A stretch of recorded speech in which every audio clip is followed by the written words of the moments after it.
Vamos con el asunto que ha atravesado las últimas horas de la campaña electoral en Aragón. Después hablaremos de este fin de campaña y de lo que puede pasar en las elecciones que se van a celebrar el domingo que viene. Pero primero vamos con este asunto que ha trastocado estas últimas horas de campaña, que es la denuncia de una exconcejala de Móstoles, denuncia contra el alcalde de esa localidad, le denuncia por acoso sexual, por acoso laboral. Es un asunto que, recuerden, adelantó ayer el diario El País y que relata cómo esta exconcejala recibió presiones por parte de Alfonso Serrano y de Ana Millán, que son dos personas de la total confianza de la presidenta de la Comunidad de Madrid, Isabel Díaz Ayuso, de las presiones que recibió esta exconcejal para que no presentara la denuncia contra el alcalde. Y bueno, pues a pesar de todo, a pesar de las pruebas que se están publicando, en el PP restan toda credibilidad a este asunto. Radio Madrid, Roberto Torija, buenos días. Hola, buenos días. Empezando por el propio alcalde de Móstoles, por el popular Manuel Bautista, que viene a decir que estas denuncias son fruto de una venganza. Dice que esta exconcejal, como quería ser vicealcaldesa de la localidad y que después no lo consiguió, bueno, pues que ha utilizado estas acusaciones para dañar la imagen primero su imagen y después de todo el equipo local. El alcalde de Móstoles no dimite, apela a la presunción de inocencia e insinúa, como dices, que las acusaciones contra él se deben a que esta concejala quería un cargo mejor y no se lo dieron. Cuando se celebran las elecciones y le decimos que no va a ser ni vicealcaldesa, que era su objetivo, ni primer teniente de alcalde, como también era su objetivo, comenzaron una serie de desacuerdos, desavenencias internas y quejas que posteriormente derivaron en los escritos que hoy se están utilizando. Señalar los supuestos intereses de la víctima, ese es uno de los argumentos de Manuel Bautista y del PP madrileño. El segundo argumento es que no hay una denuncia presentada ante los tribunales. Que quien lanza las acusaciones no solo no recurrió el proceso interno del Partido Popular, es decir, la conclusión de ese proceso interno, sino que tampoco acudió a la vía judicial. Por lo tanto, este alcalde no sabe de qué se tiene que defender. Claro, obvia el alcalde, obvia también el PP madrileño, que según la denuncia interna, esta concejala fue presionada precisamente para que no acudiera a los tribunales. De hecho, el PP de Madrid, con Isabel Díaz Ayuso a la cabeza, defiende al alcalde de Móstoles. De hecho, dicen que todo esto responde a una estrategia para intentar hacer daño al Partido Popular en estas últimas horas antes de las elecciones del domingo en Aragón. Roberto, los populares madrileños han salido en tromba, todos a una, a decir que esto es un caso inventado. Con su líder a la cabeza, ni una sola palabra hacia la víctima. Ayuso incluso llegó a compararse con ella de una manera un tanto forzada. Si una mujer es víctima por el hecho de ser mujer, y ahí siempre queda su presunción de inocencia, ¿dónde queda la mía? Ante sus insultos y ataques diarios. Y trató de despachar la denuncia como un caso contra el PP para perjudicarles en las elecciones de este domingo en Aragón. Yo no he venido a este pleno a hacerle la campaña a Pilar Alegría, que se está hundiendo en Aragón y están utilizando, mientras Salazar está yendo al Senado, un caso fabricado contra el Partido Popular. El Partido Popular contradice el testimonio de la concejala, dice que a ellos nunca les trasladó acoso sexual. Lo reducen a una simple disputa laboral. Es que en esa reunión, que efectivamente sí existió, se le preguntó directamente si se trataba de una cuestión de abuso o de acoso sexual y esto fue negado. Es Alfonso Serrano, la mano derecha de Ayuso en el PP, fue él quien le dijo a la concejala que una denuncia pública o judicial te afectaría sobre todo a ti. Dice Serrano, preguntado por esto, que no se acuerda de haber pronunciado esas palabras. El PP de Madrid filtró ayer una serie de correos para intentar apuntalar su tesis de la venganza y del caso inventado y desmontar el relato de la exconcejala. Lo que pasa es que uno de esos correos evidencia que ella puso en conocimiento de la dirección regional los casos de acoso sexual y una vez hecho público este email, el equipo de Díaz Ayuso se ha defendido diciendo, bueno, que es solo un correo, que en el resto no decía nada. Dice el PP, nosotros no sabíamos nada de acoso sexual, pero es que hay un correo que la concejala envió a Ayuso donde lo dice expresamente. No he sentido amparo ante la grave situación de acoso sexual y laboral que he sufrido. Una vez hecho público este correo, en el PP ya dicen que sí, pero difundieron todos los correos del caso.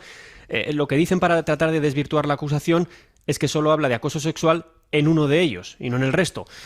Pero esto en realidad no significa nada, ¿no? Y sobre todo no explica por qué dijeron que nunca habían oído hablar de acoso sexual cuando sí lo habían hecho. Torija, gracias. Hasta luego. Hasta luego.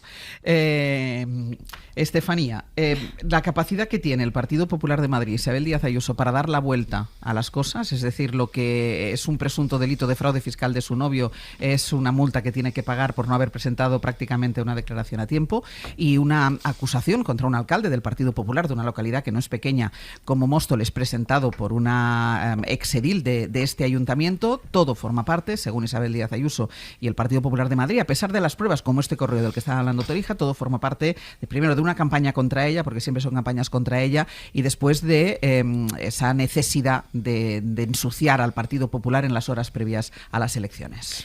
Sí, y cuando estos presuntos casos pasan en otros partidos, el PP insiste que son cosas que se tienen que investigar, que hay que dar la cara, que la izquierda pierde la bandera del feminismo. Cuando vemos que la sospecha está sobre el PP, pues mirad hacia otro lado y negarlo todo. Y yo creo que a veces esta estrategia a Ayuso le ha funcionado. ¿Por qué? Porque ella se ha basado mucho en esta idea de a la oposición o a la izquierda ni agua, en esta polarización donde ya lo dicen los propios expertos en análisis de cuestiones cognitivas, que hoy en día muchos políticos tienen la capacidad de hacerle creer a su electorado que cosas que pasan, la que sea, si va contra ellos es mentira. Por sistema todo esto no es verdad. Y la gente ya tiene la sospecha dentro. Mucha gente probablemente ha comprado la idea que cualquier crítica a Ayuso está fundamentada en nada. Cualquier crítica que se haga a su gestión, a su Partido Popular, en Madrid, etcétera, pues estos son inventadas, que diría el presidente del gobierno. Entonces, claro, yo creo que ya tenemos para empezar un problema de opinión pública, de cómo se ha logrado en este ecosistema tan polarizado que muchas personas lleguen a esa conclusión, que sean reactivas. Esto hay un libro muy interesante de un periodista estadounidense, Ezra Klein, que dice ¿por qué estamos polarizados? Y explica el caso del Partido Republicano en Estados Unidos, de estudios en varios ciudadanos que ante cualquier estímulo negativo sobre su partido dicen no, esto se lo ha inventado la prensa. Entonces ya partimos de esto para empezar.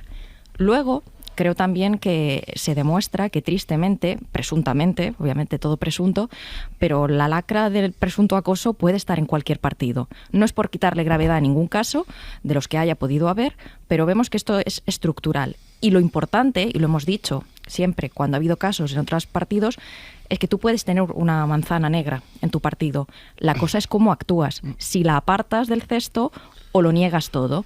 Y yo creo que en este caso han habido muchos cambios de versión. Lo comentaba el compañero en la crónica, que ningún correo hablaba del presunto acoso y ahora resulta que uno sí. Decía hoy Mónica Cebeiro en El País que primero el PP dijo que la mujer había negado el acoso, pero que sí que lo habían investigado. O sea, han investigado algo que no existe. Exacto, que no había existido. Entonces, se van viendo las aristas, se demuestra que el PP considera que esto ha irrumpido ahora en la campaña electoral. Bueno, claro, en otras campañas también se lo ha hecho venir bien para ellos.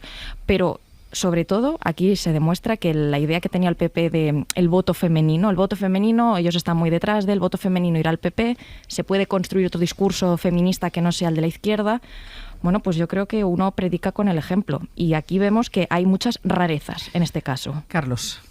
No sé, queda alguien con ingenuidad o con esperanza que piense que los partidos, todos, de verdad tienen capacidad, interés, intención y propósito de instruir investigaciones en estos casos que de entrada pues son delicados y graves, porque las comisiones de garantía y derechos, los canales de denuncias, la experiencia demuestra que yo creo que están más por maquillaje, por buena imagen, pero que son absolutamente inútiles. Los partidos son parte interesada. Ninguno de ellos llega nunca a una investigación seria y rigurosa que exigen estas denuncias.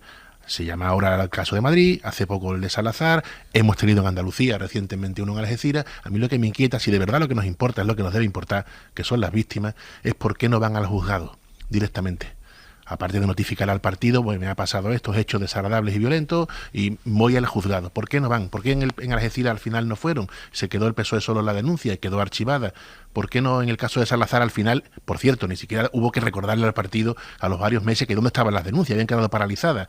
¿Por qué ahora todavía no hay una denuncia en el juzgado? ¿Por qué la víctima no se siente especialmente amparada para ir al Poder Judicial a una investigación seria y rigurosa donde no haya partes interesadas? Pero este es el problema, Carlos. Yo creo que la víctima no se siente suficientemente amparada. Pero es un problema muy grave, mucho más grave que un caso concreto. Pero yo pienso que el no ir al juzgado no tiene que ser excusa para que el partido no investigue lo que está pasando. Ahí donde voy yo es que al final somos muy ingenuos si creemos que el partido va a investigar, porque la historia nos enseña que lo que quieren es poner cortafuegos. De pronto Salazar lo quitamos junto a la Secretaría de Organización aquel mes de julio, pero si ese cortafuego no funciona nos olvidamos de las denuncias.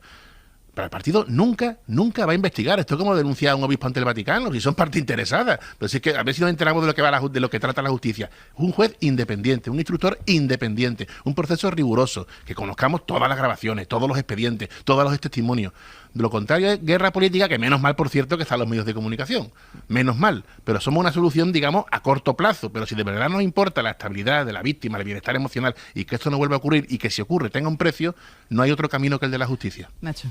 El Vaticano tiene tribunales canónicos, ¿eh? Sí, claro, por supuesto. Y algunos han tardado mucho en funcionar, pero justamente en los últimos meses creo que se ha reaccionado como deberían haber reaccionado desde hace tiempo. A ver, mi diagnóstico es el mismo que expresé hace unas semanas cuando ocurrió una situación y meses análoga en el caso del Partido Socialista, ¿no? Que además tiene un elemento en común, que es que hasta que no trasciende mediáticamente no se cambia la forma de actuar de la organización. Y es en un doble sentido que creo que es absolutamente complementario.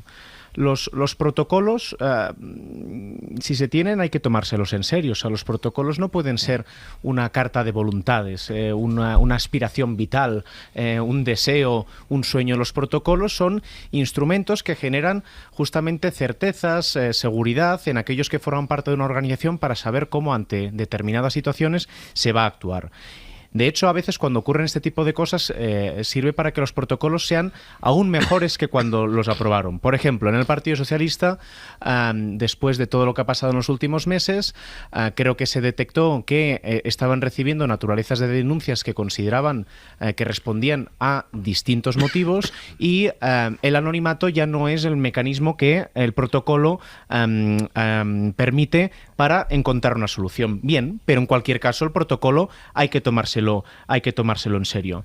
Y probablemente de la misma manera que hay que tomarse los protocolos en serio, porque es lo que te hace estar seguro dentro de una organización, tener la previsibilidad de cómo se va a actuar, saber si vas a tener o no el apoyo ante determinadas circunstancias. Yo creo que probablemente también, y años después, ya es mucho más, en fin, y hemos tenido además polémica en los últimos días también con la denuncia que le hicieron a Íñigo Errejón, que se ha retirado, que es darle a las denuncias el apoyo que necesitan, pero la credibilidad que en un proceso merecen en cada uno de los puntos.